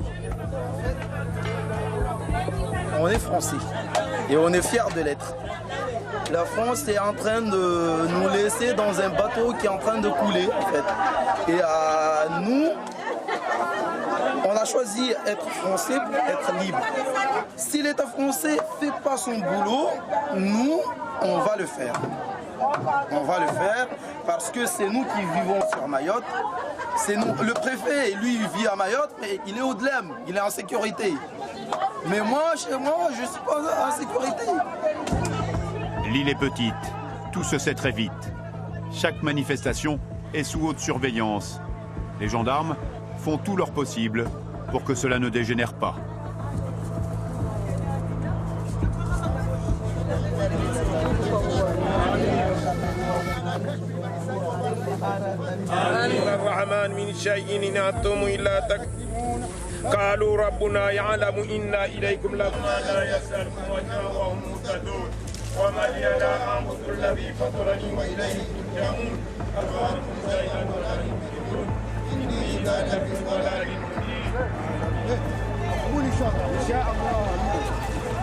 Nous, on n'est pas contre les Comoriens, les Africains, tout ça, on n'est pas contre. Mais les clandestins, nous, on est contre. Une entreprise qui a 5, 10 clandestins qui ne sont pas déclarés, ils sont tous connus. On se connaît tous à Mayotte. À Mayotte, c'est un quartier de la métropole, un petit quartier même. On se connaît tous et le gouvernement ne fait rien. À Mayotte, c'est un département français, mais les clandestins, ils ont toujours raison, plus que les Mahorais, à tout moment.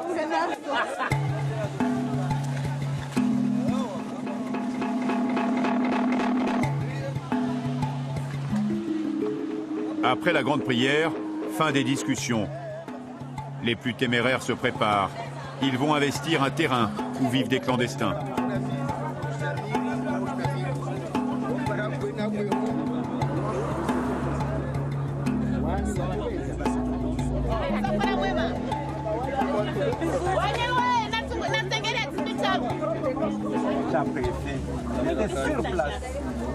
anana mabarua waide wahanda arambia mawaye mazandi sauveni ha mabarua hakula mtu alona mzwani donc rangua katota leo kasina resultat toka yo ne ka leo wasi wa maore kara réagissez leo basi ça fait leo hii lazima ma réagissez immédiatement.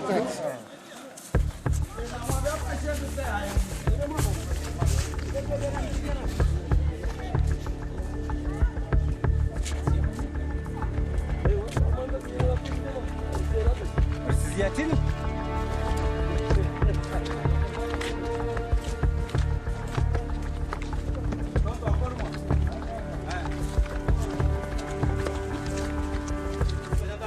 Attrapez-le. Lui là. Toi, tu as tes papiers? Hé, oh! Mais tu as tes papiers là? Je vais vous les montrer, mes papiers. Ils sont où? Ils sont où? J'irai vous dénoncer à la police. Tu es parti acheter de la drogue. Je suis parti acheter de la drogue? Alors cette drogue, elle est où? Sors là, sors là. Mais je vais vous montrer, mais lâchez-moi. Alors montre. Je vais vous montrer mon sac. Regardez, regardez. Regardez, vous verrez que je n'ai pas de drogue. Puisque vous savez si bien à quoi ça ressemble la drogue. On veut tes papiers, montre-les. Je vous ai dit que mes papiers sont à Bandrélé. Vous connaissez Bako Ali à Bandrélé? Montre-les-nous. Allons dans la voiture que je vous montre mes papiers. Ouvre ton sac. Je vais l'ouvrir. On a envie de voir ce qu'il y a dedans. Sors le paquet de cigarettes. Sors le paquet de cigarettes. On veut voir ce qu'il y a dedans. Sors ce paquet. Lâche mon sac, lâche mon sac. À toi. Attrapez-le. Ça a du bagner là-dedans.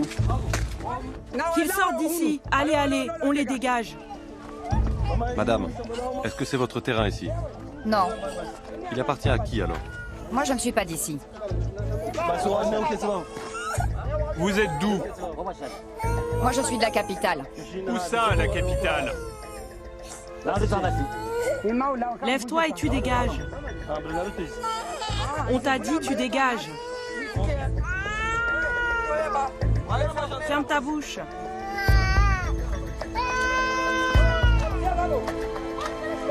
Hé, attendez là. Hé, attendez d'abord là. Hé, on doit discuter avec vous. Hé, allez, viens là. Pourquoi vous partez? Allez, viens là. Allez, gendarmerie, viens là.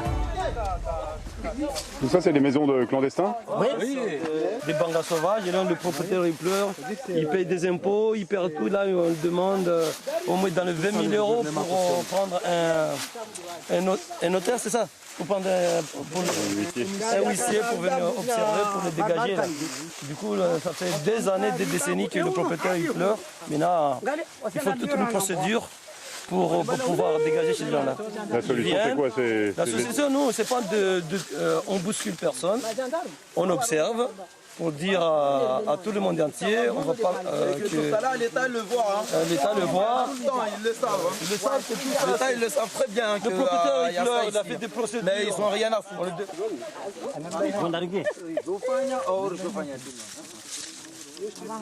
Les gendarmes sont là pour éviter tout débordement. Comme chaque fois, ils deviennent la cible des Mahorais. Qu'ils viennent nous tuer alors. Quand on vient faire notre travail, vous venez nous arrêter. Pourquoi c'est quoi ça retourne pas là-bas? Vous les attrapez et les relâchez. Et le préfet se permet de venir nous arrêter quand on fait notre travail. Il vous appelle pour que vous veniez nous chercher. Eh bien, vous verrez, vous verrez. Enchaînez-moi. Allez-y. Enchaînez-moi. Enchaînez-moi. Parce que je parle à la télé.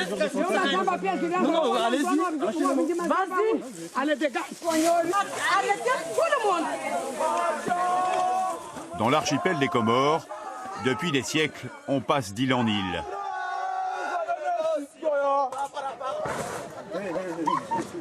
Mais les temps ont changé. Les lois aussi. Malgré les efforts des autorités, il est bien difficile de contrôler tous les accès. Alors, Mayotte, la française, a bien du mal à vivre en paix. L'ennemi a franchi nos frontières. Il a pris le terrain de nos pères. Moi, tout cœur, je m'en vais à la guerre.